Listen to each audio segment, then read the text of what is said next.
Speaking there, Philippine July inflation came in at 2.4%. That is the lowest recorded since January 2017, and that is the same rate observed in July 2017. So that brings year-to-date inflation to 3.3%, led by the drop in food and alcoholic beverages. July inflation at 2.4% brings the number closer to the lower end of the central bank's target range of 2 to 4%. That is for a 6 straight months. Let's track that on this chart. As you can see, inflation has been on a downtrend since the fourth quarter of 2018. See that trend there? We're now at 2.4% right about here. That's July, coming all the way from 2.7%. You know, the last time we were there at 2.4% was in June 2017, right about here. So there you go. We've really come a long way when it comes to inflation.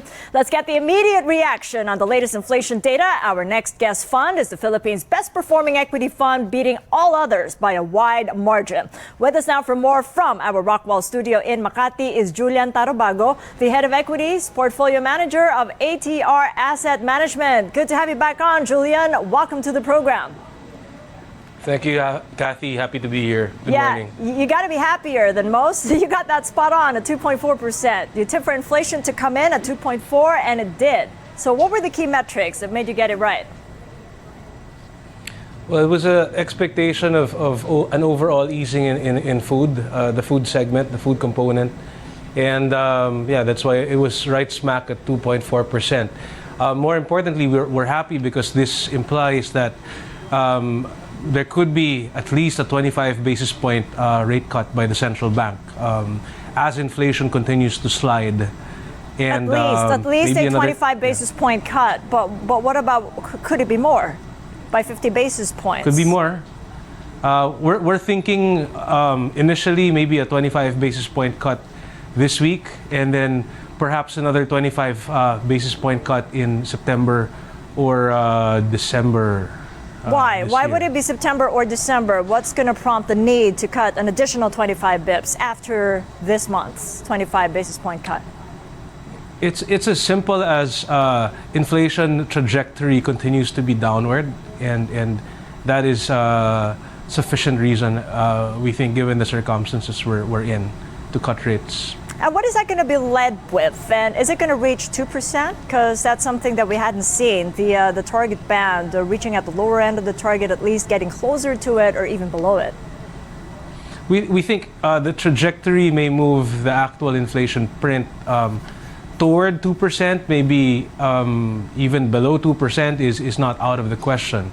But as it is, we're quite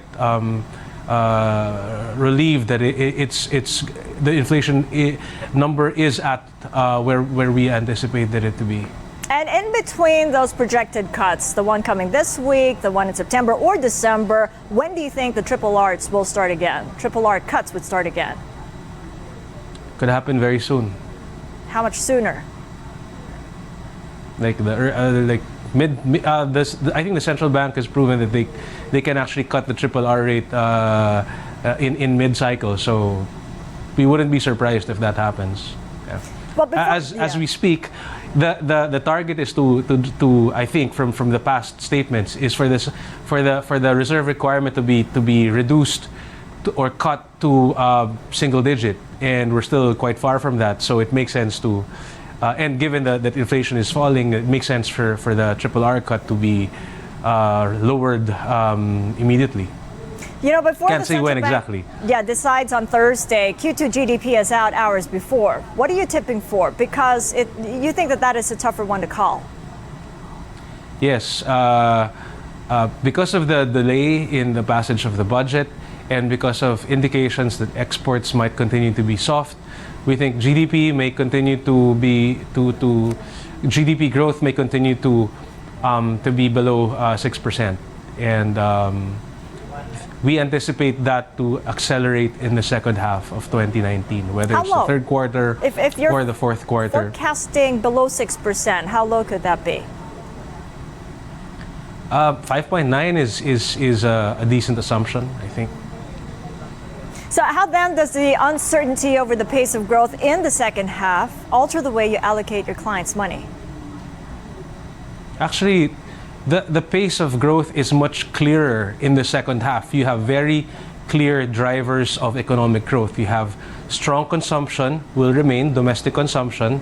We are largely a domestic-driven economy.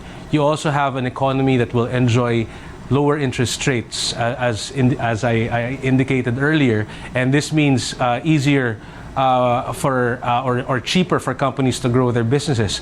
And you also have the resumption of a 9 trillion peso government infrastructure spending program that will trigger a significant multiplier effect across sectors, which include property, banks, consumer, and a host of other sectors, and that will essentially stimulate the economy. Yeah, let's track that, Julian, because just looking at your ATRAM Alpha Opportunity Fund here, it still is the best performing opportunity fund in the Philippine markets. You can see there's been a widening of the gap there between the PSEi and your ATRAM equity fund. It's really been an outperformer, thrice more than the PSEi, and a wider margin, in fact, against your peers. I mean, what are you doing to keep that outperformance going in the second half of the year if indeed GDP is looking a little bit clearer to you?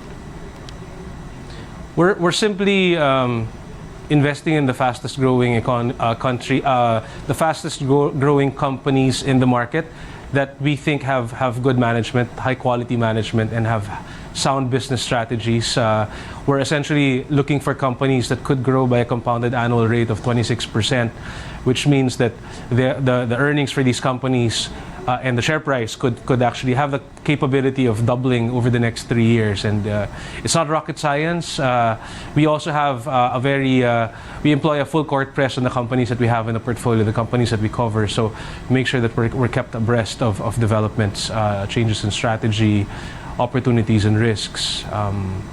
Okay, not rocket science, but you're doing so well. Thank you so much. Keep that up. Julian Tarrobago of ATR Asset Management in Makati.